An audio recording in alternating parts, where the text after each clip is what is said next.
నదిలో పంట నడిపేందుకు వీలుగా ఇసుక తవ్వి దాన్ని టన్ను 66 రూపాయలకే విక్రయిస్తామంటూ ప్రభుత్వ అనుమతులు తీసుకున్న సంస్థ అనూహ్యంగా జిల్లా అధికారుల నుంచి 215 చొప్పున అమ్ముకునేలా ఆదేశాలు తెచ్చుకుంది. తద్వారా భారీ లబ్ధి పొందుతోంది. దీని వెనుక భారీ యంత్రాంగమే జరిగినట్టు తెలుస్తోంది.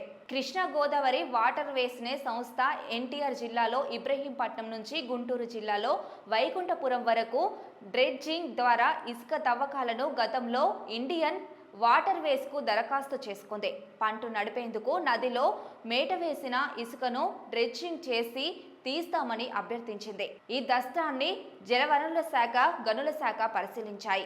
గత ఏడాది జులైలో ఆ సంస్థకు ఇసుక తవ్వకాలకు అనుమతిస్తూ ప్రభుత్వం నిర్ణయం తీసుకుంది.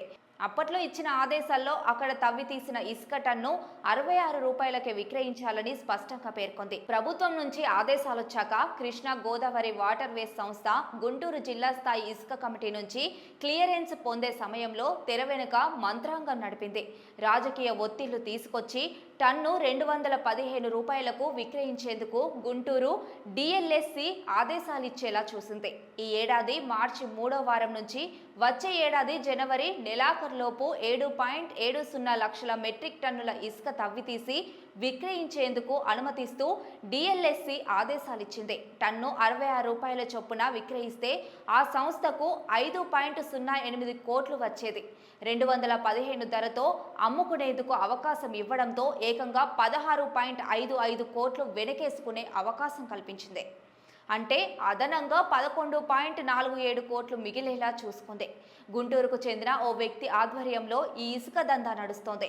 నిబంధనల ప్రకారం నదిలో పంట నడిపేందుకు అడ్డుగా వచ్చే ఇసుకను డ్రెడ్జింగ్ ద్వారా తీసి ఒడ్డున వేయాలి. దీన్ని డిఎల్ఎస్సి గనుల శాఖ ద్వారా విక్రయిస్తుంది.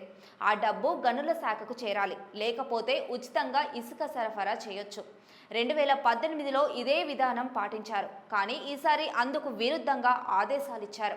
కృష్ణా గోదావరి వాటర్ వేస్ సంస్థ ప్రస్తుతం తుళ్లూరు మండలంలోని లింగాయపాలెం 1-2 బోరుపాలెం వద్ద డ్రెడ్జింగ్ ఇసుక తెచ్చి నిల్వ చేసి అమ్ముతోంది.